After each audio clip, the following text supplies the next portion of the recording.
guys? Welcome back to Spoiler Round TV. Got another reaction video for you guys. We're still on Ben Shapiro. And before the video even starts, I just want to throw out this quick little warning. If you're squeamish or you have a very closed mindset, I absolutely recommend that you do not watch this video. Um, the topic of this video itself is very controversial, and the things that are going to be said in this video are going to get people upset. I can already tell. And Ben himself is notoriously known for being very direct and extremely blunt in what he says, especially when he's expressing his opinion. And this is the raw footage, so nothing's been edited. Everything was just filmed and just thrown online.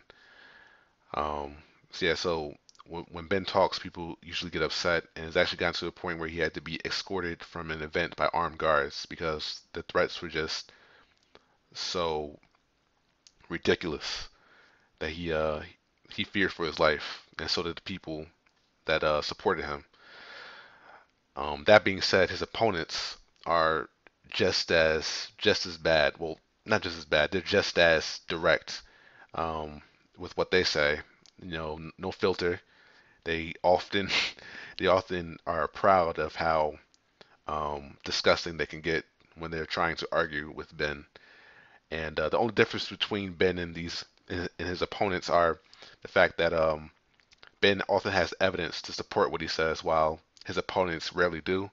Um, they usually use what they've heard from others or how they feel to argue their points, and Ben just destroys them.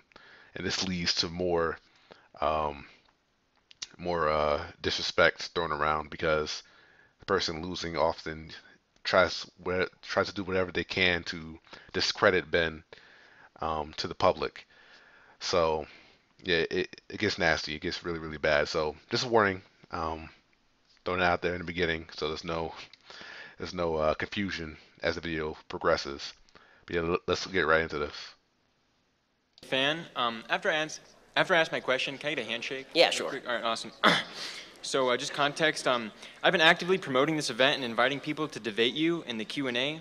And many people thought that even if they were right, you would still win the debate due to your position of authority and argumentative wit. And so I'm here today to try. I mean, they're right. I'll win, but yeah.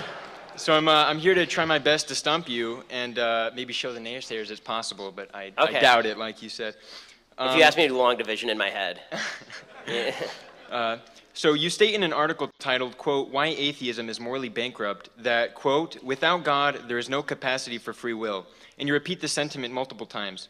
Yes. You consistently claim to be able to pose secular arguments to support any of your claims, but it seems that your belief in free will is entirely rooted in religious argument, and you seem to indicate that if you had to take a secular view on the topic of free will, you would be forced to take a determinist position. Considering that the free will topic is at the core of the justice system, it seems to me that your arguments in favor of retributive justice are solely supported by religious arguments. Can you pose a secular argument in favor of free will? Sure. I mean, I think that most atheists believe in free will and disagree with my central premise. So if I want to play atheist, I would say that there is a secular argument in favor of free will. As a religious person, I don't think it's a particularly compelling one. So in other words, the point that I'm making here is that you're right. Free will is at the center of the criminal justice system. Yeah. I believe that the argument in favor of free will has to rest on supernatural premises, because otherwise what you're basically saying is that human beings are a combination of their genetics and their environment. And if we just had a giant machine and we could pour all that information into a machine, then I could predict with perfect certainty what you were going to say next. Right? As it is, my machine's great. I can mostly predict what you're going to say next. But if I had all that information, then I could perfectly predict that, and then you wouldn't have any personal responsibility. And I haven't heard a great argument from atheists about why that's the case. Now, I say that it's a supernatural force. You can believe it's not a supernatural force, but I think that you can say from a secular point of view that you can believe free will exists without God existing. I don't think it's a compelling argument, but I think you can do that. And I've argued with secular people without mentioning God in the free will argument all the time. I mean, if you're an atheist, are you an atheist? Yes. Okay, so you're an atheist. Do you believe free will exists? No. You don't believe free will exists. So you tell me, how does the criminal justice system function? Yeah, so I would recommend a quarantine theory where you basically view someone as an actor. And so in an example, let's say someone is violent with someone else. Mm-hmm. You would say, okay, well, as a determinist, I'd say when you make a decision, you could not have chosen otherwise.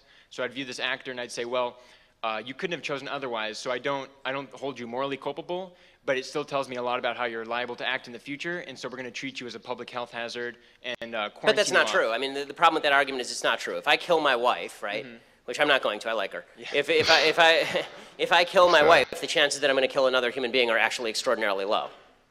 Right? There's no, like, people kill people they tend to know. The chances that I'm going to kill a bunch of other people are really, really low. The idea that I'm going to become a serial killer is not really true. Plus, I mean, you're actually creating a sort of Millennium Report problem, right? You actually have, what if you just say, you're now doing pre-crime. You're saying you're more likely to commit crime in the future, so we're going to put you in quarantine. The retributive theory of justice is basically this. You deserve to go to prison.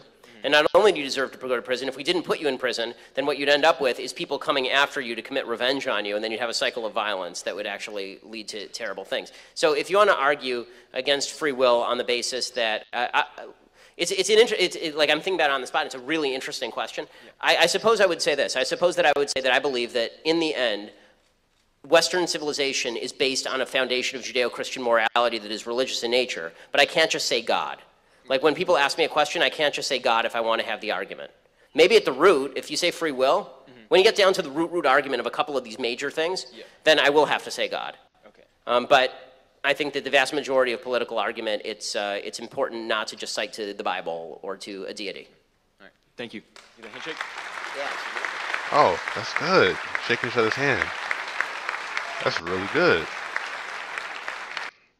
That was an excellent argument. I did not think it was going to end that respectfully. Both of them had their views. Both of them stated their views, and despite them not agreeing with one another, they still found a way to come to a very respectable end, or essentially agreeing to disagree.